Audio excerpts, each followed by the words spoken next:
Hello बच्चों। तो आज हम बात करेंगे गैसेस स्टेट और डीपीपी नंबर 8।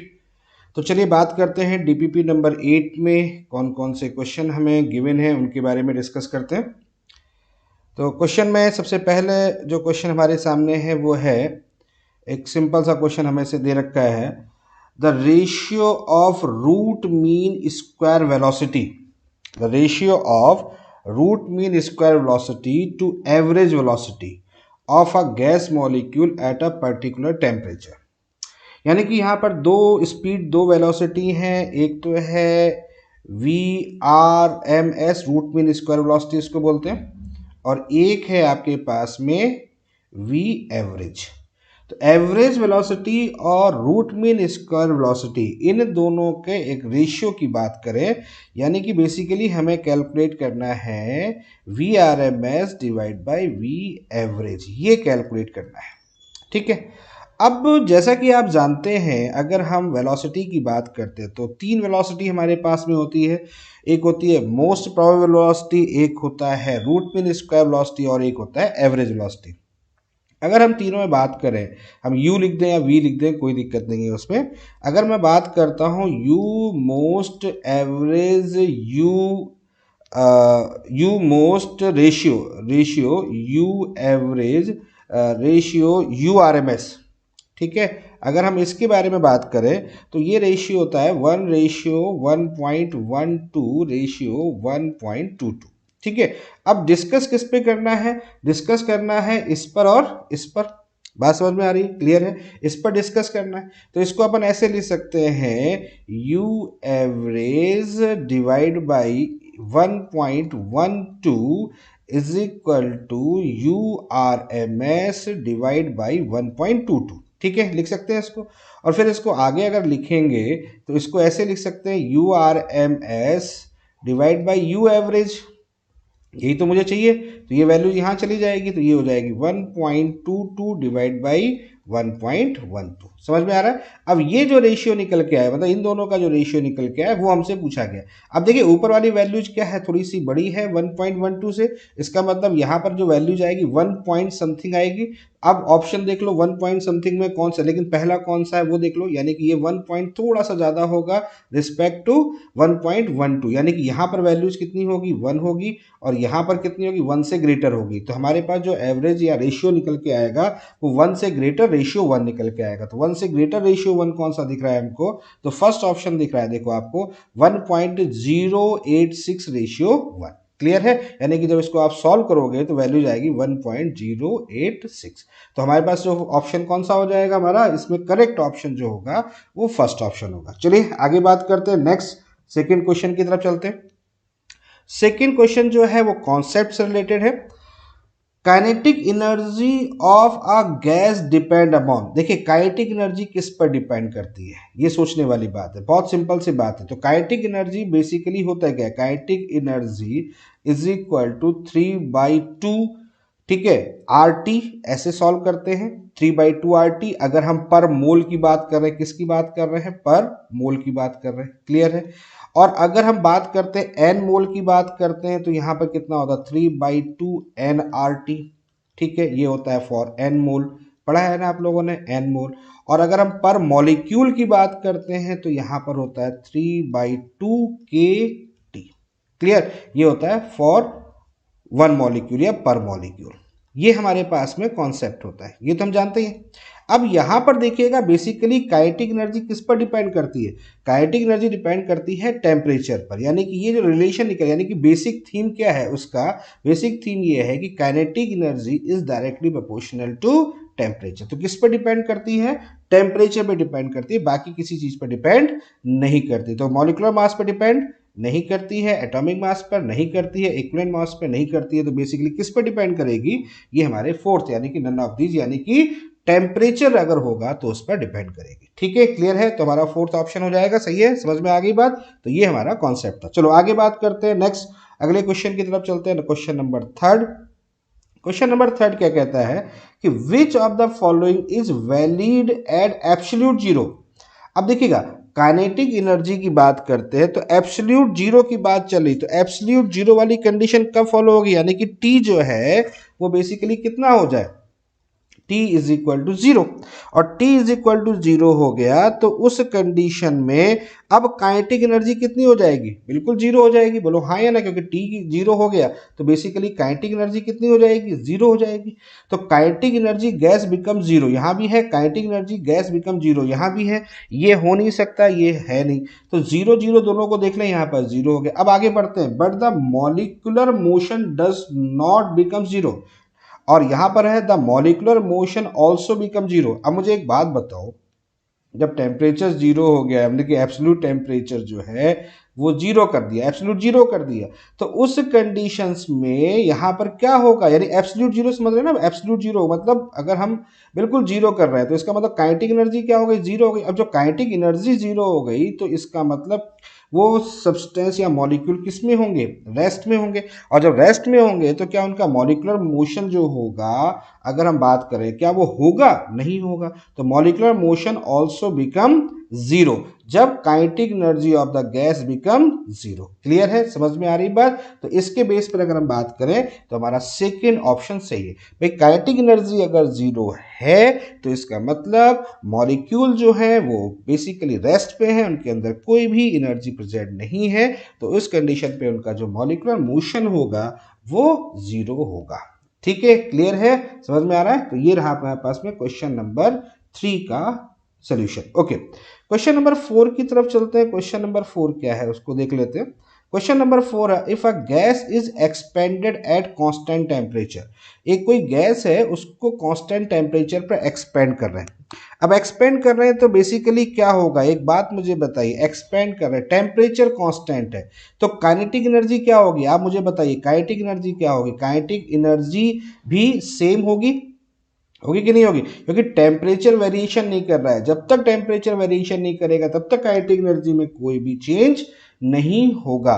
तो आप मुझे बताइए अगर टेम्परेचर हमारा कांस्टेंट है तो काइनेटिक एनर्जी हमारी सेम होगी, उस पर कोई भी चेंज नहीं होगा। तो इस बेस पर बात करें तो kinetic energy of the molecule remain same, देखिएगा ये ऑप्शन ठीक रहेगा। बिल्कुल समझ में आ रहा है कि नहीं आ रहा है, the kinetic energy of the molecule remain same. ठीक है, क्लियर है, कोई चेंज नहीं रहेगा। क्यों नहीं रहेगा, क्योंकि टेम्परेचर हमारा कैसा है, कांस्टेंट। और काइनेटिक एनर्जी किस पर डिपेंड करता है, kinetic energy is directly proportional to temperature.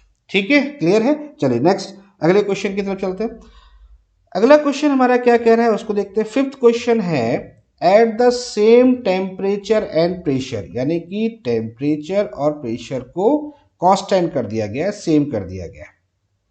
Which of the following gas will have the highest kinetic energy per mole, यानी कि सभी गैसों के मोल कितने दे रखे हैं, 1 दे रखे हैं, इसके भी 1 मोल है, इसके भी 1 मोल है।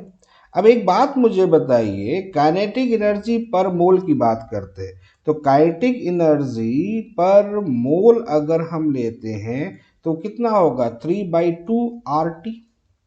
3/2 कांस्टेंट ही है, आर कांस्टेंट है, टेम्परेचर ही तो वेरिएबल होगा।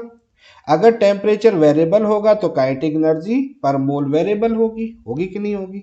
क्लियर है, मतलब सभी गैसें कैसी हैं, सेम है। तो जब सभी 1 मोल हैं तो इसका मतलब n की वैल्यू कितनी हो गई, 1 हो गई। तो सबकी सब चीजें किस पर डिपेंड करेगी, टेम्परेचर पर। अब टेम्परेचर हमारा पहले से सेम है तो इसका मतलब मुझे बताइए क्या काइनेटिक एनर्जी में कोई चेंज होगा किसी का, इसकी काइनेटिक एनर्जी, इसकी काइनेटिक एनर्जी, इसकी काइनेटिक एनर्जी कैसी होंगी, सब सेम होंगी। इसका मतलब ऑप्शन कौन सा होगा, ऑल द सेम। समझ में आ रहा है, क्योंकि टेम्परेचर सेम है और सभी गैसें 1 मोल है।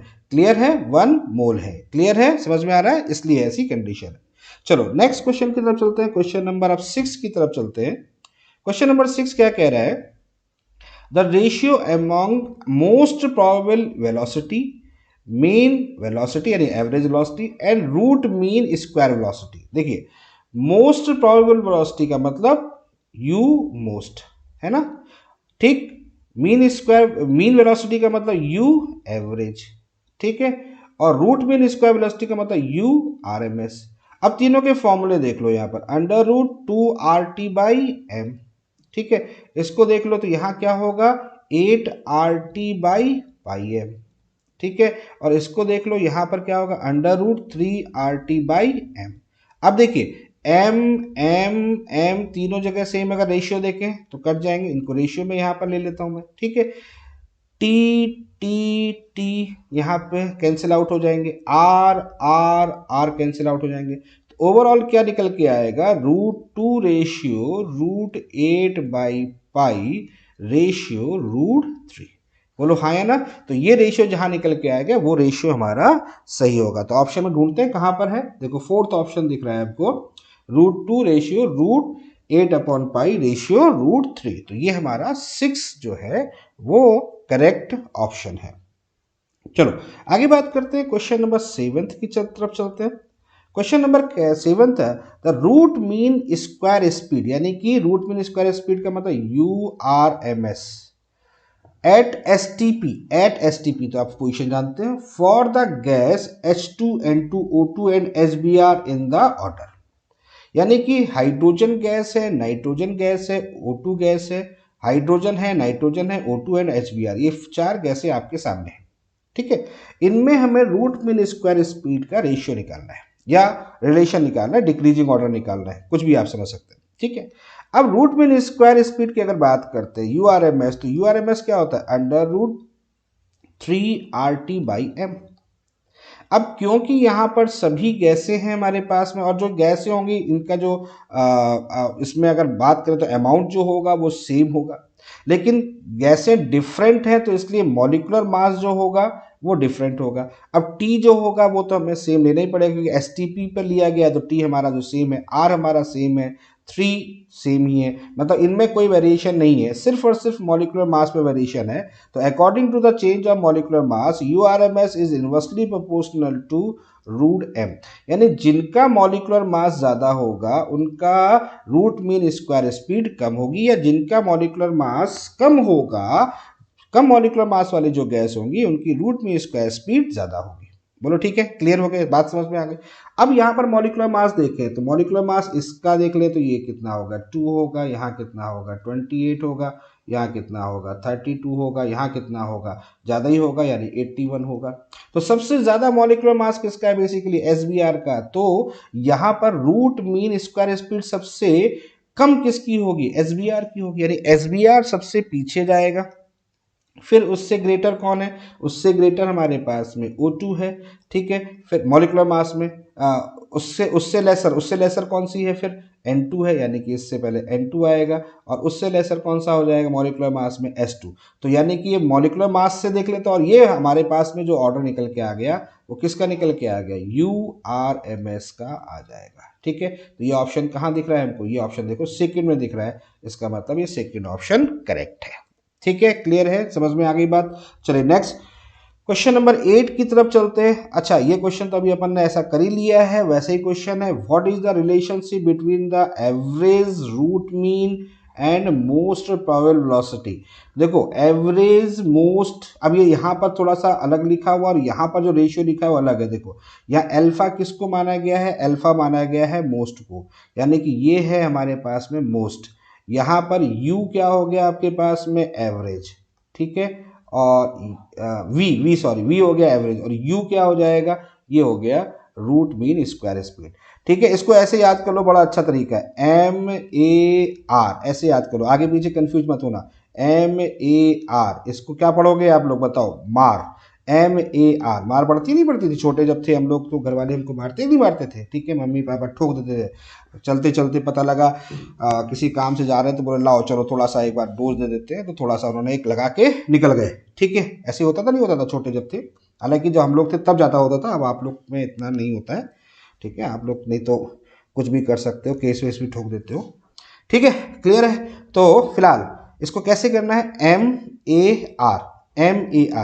MAR याद रखना है, और M मतलब 1, A मतलब 1.12, R मतलब 1.22, ठीक है। ये देखो ऐसे याद रखो, 1, 1.12, 1.22। तो यही कंडीशन यहाँ पर भी है, MAR 1 रेशियो 1.12 रेशियो 1.22, 2 तो ये जो ऑप्शन होगा वही सही होगा। तो आई थिंक मेरे हिसाब से फर्स्ट ऑप्शन ही यहाँ पर दिख रहा है हमको, यही इसको फॉलो कर रहा है। तो ये देखिएगा, ये आपके पास में डायरेक्टली हो जाएगा। ठीक है, तो first option is the correct. Okay, next अगले पॉइंट पे चलते हैं, क्वेश्चन नंबर 9 की तरफ चलते हैं। क्वेश्चन नंबर 9 क्या कह रहा है? 9 है the kinetic energy of an molecule of O2 is x joule.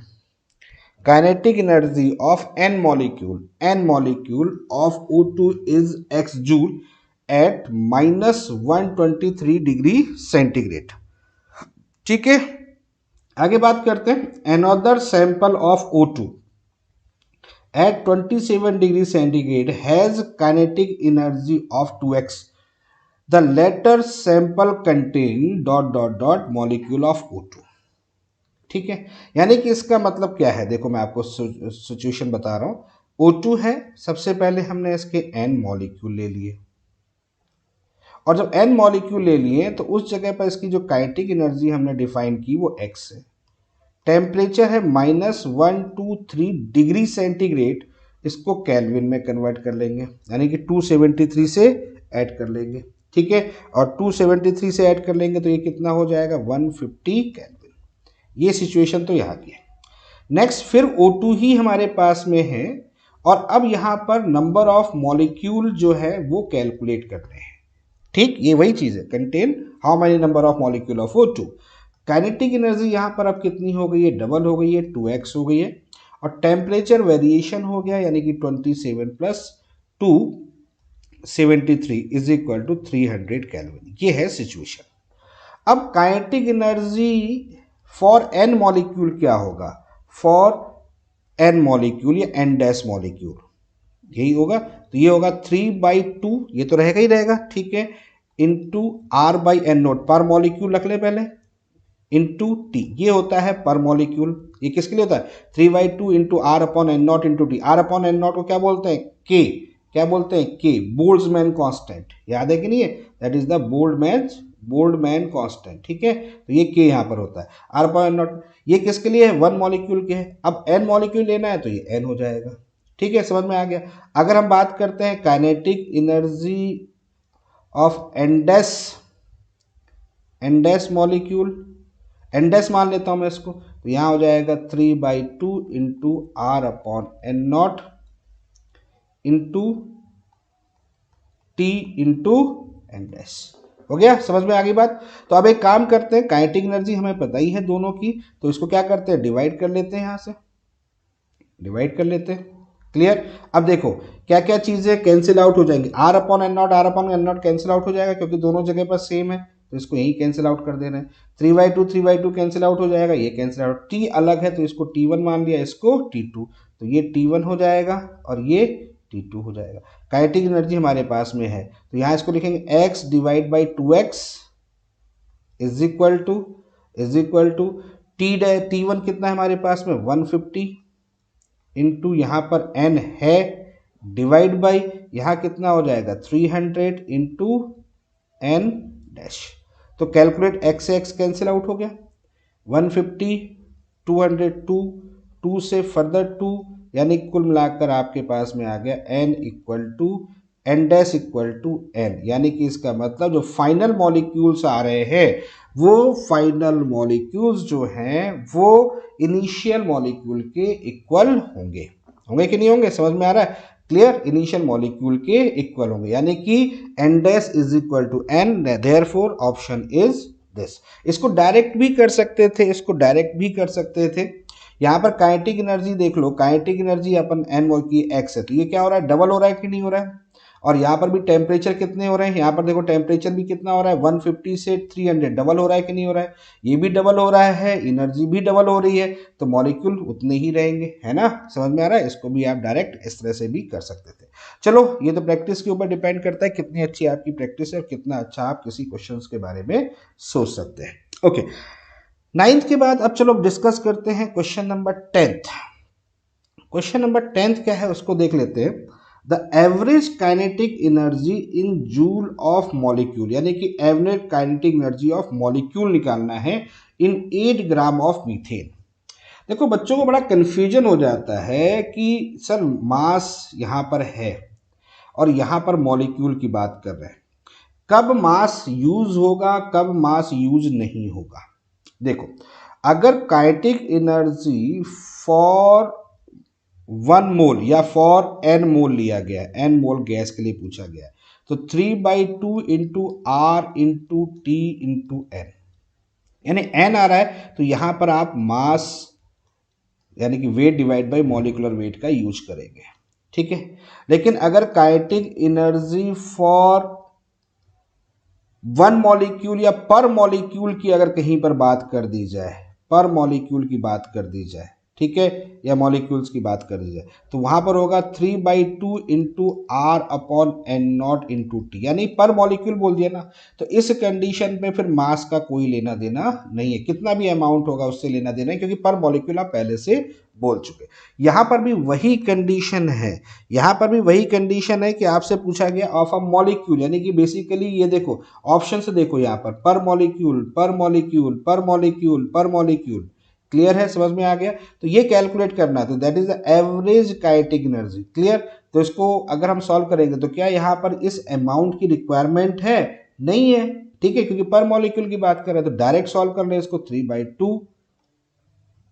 3/2 into joule में निकालना है, हाँ, तो 8.314 डिवाइड बाई 6.02 इंटू 10⁻23, और t कितना होगा? देखिए 27 दे रखा है, तो 27 प्लस 273 कितना हो जाएगा? 300। क्लियर? समझ में आ रहा है? तो इसको आप डायरेक्ट सॉल्व करोगे तो ये वैल्यू हो जाएगी 6.21 इंटू 10⁻21 जूल पर मॉलिक्यूल्स। क्लियर? समझ में आ गया? और ये डेटा याद रखना बेटा, ज़्यादा कठिन नहीं है। अगर कहीं पर 27 डिग्री सेंटीग्रेड पर, 27 डिग्री सेंटीग्रेड, थोड़ा ध्यान रखिएगा, ये क्वेश्चन डायरेक्ट भी आ सकता है। तो ये 6.21 इंटू 10⁻21 जूल पर मॉलिक्यूल, ये वैल्यूज निकलेगी। क्लियर है? समझ में आ गया? That is the average kinetic energy per molecule of any gas. Okay, next question number 11 की तरफ चलते हैं। क्वेश्चन नंबर 11 क्या कह रहा है उसको देखते हैं। क्वेश्चन नंबर 11 में आपके पास है the kinetic energy for 14 gram of nitrogen gas. अब देखो यहां पर 14 ग्राम ऑफ नाइट्रोजन, यहां पर मॉलिक्यूल टर्म नहीं आ रहा, इसका मतलब है ये n मोल वाली जो कंडीशन है वो लगाई जाएगी, यानी कि यहां पर जो वेट होगा वो काउंट होगा। क्लियर है? तो वेट अगर हम बात करते हैं पर मोल पे, तो काइनेटिक एनर्जी पर मोल अगर हम लेते हैं तो पर मोल आपको तो फॉर्मूला याद ही हो जाएगा, 3/2 इंटू आर अपॉन एन। अच्छा, एन नॉट तो करना नहीं क्योंकि मॉलिक्यूल वाली बात है, R T into N. Clear है? समझ में आ गई बात? एन मॉलिक्यूल, अब ये सॉरी एन मोल के लिए कंडीशन यहाँ पर फॉलो कर रहे थे, है ना, एन मोल के लिए कंडीशन फॉलो कर रहे थे। अब यहाँ पर मोल कितने अपने पास में निकलना पड़ेगा, तो यहाँ मोल कितने हो गए, तो एन मोल के 1 मोल के लिए भी अगर लेंगे तो यहाँ 1 होगा, लेकिन यहाँ पर कितने मोल है अपने पास में? Half mole. यानी कि अब यहाँ पर जो डिस्कस कर रहे हैं वो किसके लिए डिस्कस कर रहे हैं? हाफ मोल के लिए डिस्कस करें। तो यहाँ पर काइनेटिक एनर्जी अब यहाँ पर जब सॉल्व करेंगे तो ये हो जाएगा 3/2 इंटू 8.314 डिवाइड बाई 2 इंटू यहाँ पर कितना है? 127 है, तो यहाँ पर 127 प्लस 273 दैट इज द 400, ये यहाँ पर यूज करेंगे। क्लियर है? समझ में आ गया? तो वही फॉर्मूला है, वही सारी चीजें हैं। तो ओवरऑल इसको जब आप सॉल्व करोगे तो ये वैल्यू जो निकल के मेरे पास कैलकुलेटेड वैल्यू है 2493 जूल। ठीक है बेटा, कोई डाउट यहाँ तक समझ में आ गया? तो ये क्वेश्चन यहाँ पर इस तरीके से सॉल्व होगा। चलिए, क्लियर है? कोई डाउट तो नहीं है? समझ में आ रही बात? कोई प्रॉब्लम तो नहीं है? ठीक है, आगे बात करते हैं अगले पॉइंट पर। क्वेश्चन नंबर, अब हम चलते हैं क्वेश्चन नंबर 12 की तरफ। क्वेश्चन नंबर 12 क्या कहता है? The temperature at which RMS velocity of SO2 molecule is half that of helium molecules. बहुत सिंपल सा क्वेश्चन है। टेम्परेचर हमें डिफाइन करना है RMS velocity of SO2 molecule, और गिवन क्या है? RMS velocity of SO2 molecule is half that of helium molecule. Clear? समझ में आ रही बात? हाफ है, यानी कि इसका मतलब URMS of the SO2 molecule is half of URMS of helium। ये बात समझ में आ गई है? क्लियर है, समझ में आ रहा है, ये पॉइंट हमको दिया गया है। अच्छा, अब वो टेम्परेचर दे रखा है आपको, टेम्परेचर किसका दे रखा है, टेम्परेचर ऑफ द हीलियम दे रखा है आपको। हीलियम के लिए टेम्परेचर कितना हो गया 300 केल्विन, है ना। टेम्परेचर ऑफ द SO2 यानी कि SO2 किस टेम्परेचर पर है ये कैलकुलेट करना है, ठीक। अच्छा, तो URMS बेसिकली अगर हम बात करें तो हमने फॉर्मूला तो आपको पहले ही बता दिया था, √3RT/m। तो अब एक बात मुझे बताओ, यहाँ पर वेरिएबल कंडीशन कितनी है, दो होंगी। एक तो टेम्परेचर वेरिएबल हो गया, दूसरा गैस डिफरेंट होगी तो मॉलिक्यूलर मास होगा। यानी कि URMS is directly proportional to T/m। बोलो ठीक है, समझ में आ गई बात। यानी कि इन्हीं चीजों से अपन को कैलकुलेट करना है, यानी वेरिएबल टेम्परेचर है और वेरिएबल गैसेज हैं तो वेरिएबल मॉलिक्यूलर मास है। अब इसको अगर मैं SO2 और हीलियम के लिए लिखूंगा तो कैसे लिखूंगा, URMS of the SO2 divide by URMS of the helium, clear, is equal to √T के लिए पहले लिख लेता हूं, T of SO2 divide by T of helium, और इसको ऊपर लेके जा रहा हूं, ठीक है ना, ये ऊपर जाएगा तो मल्टीप्लाई कर लें इसको, तो m of helium divide by m of SO2। अब सही है, कोई डाउट यहां तक, ठीक है। बस अब वैल्यू रखनी है, तो ये वैल्यूज हमने आपको दे रखी है 1/2, तो यहां से जब कैंसिल आउट करोगे इसको डायरेक्ट सॉल्व करोगे तो ये वैल्यूज कितनी आ जाएगी 1/2 इज इक्वल टू, अब वैल्यूज यहां पर रखो, SO2 का हमें ये निकालना है तो ये T मान लेते हैं अपन लोग इसको, डिवाइड बाई यहाँ कितना होगा 300, ये हो जाएगा। हीलियम के लिए ले लोगे आप, हीलियम के लिए कितना हो गया एटॉमिक मास 4, और यहाँ पर अब SO2 के लिखोगे तो ये होगा 64। तो ओवरऑल अब इसको सॉल्व भी करना है आपको, ठीक है, और तो कुछ बचा नहीं, सॉल्व तो आप कर ही लेंगे। तो ओवरऑल जब सॉल्व करोगे तो T यहाँ पर जो SO2 का निकल के आएगा that is the 1200 kelvin, clear है। तो ये आपका 1200 केल्विन होगा। तो ऑप्शन कौन सा हमारा होगा, ऑप्शन इज 4। ओके, तो ये रहा हमारे क्वेश्चन नंबर 12। देन अगले डिस्कस करते हैं क्वेश्चन नंबर 13 की तरफ चलते हैं।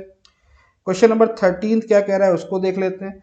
The RMS velocity of an ideal gas at 27 degree centigrade is 0.3 metre per second, ठीक। 27 डिग्री सेंटीग्रेड पर जो आइडियल गैस है उसकी RMS वेलोसिटी इतनी है, it's RMS velocity at 927 degree centigrade तक, मतलब हमें RMS वेलोसिटी निकालनी है और किस पर वेरिएशन कर रहा है, टेम्परेचर पर वेरिएशन कर रहा है, यानी कि दो टेम्परेचर है, ठीक है। ये हमें 27 डिग्री सेंटीग्रेड पर गिवन है और इसको हमें कैलकुलेट करना है 927 डिग्री सेंटीग्रेड पे कैलकुलेट करना है। तो पहले T1 कर लेते हैं, चलो 27 + 273 दैट इज द 300 केल्विन, एक तो ये condition. T2 is equal to 927 + 273, ठीक है, is equal to 1200 kelvin. Okay, अब वेलोसिटी के बारे में मैंने आपको बता ही दिया, तो URMS is directly proportional to √T। बाकी क्योंकि गैस आइडियल है, सेम है, तो m का कोई वेरिएशन नहीं है, तो सब कुछ डिपेंड किस पर करेगा, टेम्परेचर पर। तो आप इसको URMS 1 डिवाइड बाई U2 लिख सकते हैं is equal to T1 divide by T2। Okay, तो U1 की वैल्यू कितनी है हमारे पास में, U1 की वैल्यू हो गई 0.3 divide by U2 is equal to √ यहाँ पर कितना हो जाएगा 300 डिवाइड बाई कितना हो जाएगा 1200, ठीक है, कोई डाउट यहाँ तक, 1200 यहाँ पर कैंसिल आउट हो गया। इसको आप सॉल्व कर लोगे तो ये सॉल्व करोगे तो वही आपका आंसर होगा। तो U2 जो यहाँ पर सॉल्व करके आएगा तो भाई कितना होगा 3 4 12 2, यानी कि देन 0.6 मीटर सेकेंड इनवर्स। तो 0.6 metre per second inverse, that is the option is 4th। Clear है। चलिए नेक्स्ट अगले पॉइंट पर डिस्कस करते हैं। नेक्स्ट क्वेश्चन, क्वेश्चन नंबर 14 की तरफ चलते हैं। तो क्वेश्चन नंबर 14 क्या कह रहा है, at 27 degree centigrade the ratio of RMS velocity of ozone to oxygen. अब देखिए दो डिफरेंट गैस है, ओजोन है और ऑक्सीजन है, ठीक है, इन दोनों को डिफाइन कर रहे हैं। अच्छा, टेम्परेचर कैसा है, सेम है, इसका मतलब अब URMS जो है वो किसके इनवर्सली प्रोपोर्शनल है, √m के, होगा कि नहीं होगा, सारी चीजें मॉलिक्यूलर मास पे आ गई। तो यानी कि U1 divide by U2 is equal to √ यहाँ पर कर लें M2 डिवाइड बाई M1, बहुत सिंपल सी बात है, रेशियो निकालना है। M2 क्या मानते हैं और M1 क्या, इसको मैं मान लेता हूँ M1, इसको मान लेता हूँ M2। ठीक है, क्लियर है, इसको M1 मान ले रहा हूँ, इसको M2। तो M1 मानेंगे यहाँ पर तो, और M2 मानेंगे तो यहाँ पर M1 की वैल्यू यहाँ कितनी आ जाएगी, इस जगह पर 48 आ जाएगी, यहाँ कितनी हो जाएगी 32। बस सॉल्व ही तो करना है, तो कितना होगा 2/3। क्लियर, तो रेशियो निकल के आएगा, मतलब वही 2/3। तो U1 अपॉन U2 या रेशियो कर लो, U1 ratio U2 is equal 1 ratio √2/3। तो अपने पास में ऐसा कोई ऑप्शन नहीं है, हाँ ये है √2/3। तो बेटर ऑप्शन या सही ऑप्शन जो होगा that is the third option. Clear, समझ में आ गया, तो ये हमारा थर्ड आंसर सही है। नेक्स्ट क्वेश्चन नंबर 15 की तरफ चलते हैं। क्वेश्चन नंबर 15 क्या कहता है, the average kinetic energy of an ideal gas पर मॉलिक्यूल, देखो फिर वही क्वेश्चन आ गया, अगर पर molecule is SI unit in 25, देखिए वहां पहले 27 पे कैलकुलेट किया था, लगभग यहाँ पर 25 में आ गया। तो ये वही वैल्यूज है ना, वही वैल्यूज है, थोड़ा सा वेरिएशन आएगा। तो ओवरऑल मैं आपको डायरेक्टली मैंने कहा डेटा थोड़ा सा ध्यान रखिएगा, उतना ही लगभग होगा। तो क्या था वो 6.17 इंटू 10⁻21। ठीक है, तो यही की दिख रहा है, और जूल में है बेटा, जूल में है, यहाँ पर 20 ये है नहीं, ये है नहीं, तो इसका मतलब ये हमारा सेकेंड ऑप्शन है। ठीक है, क्लियर है। तो ओवरऑल आज हमने डिस्कस कर ली है डीपीपी नंबर 8, देन फिर मुलाकात होगी डीपीपी नंबर 9 के साथ।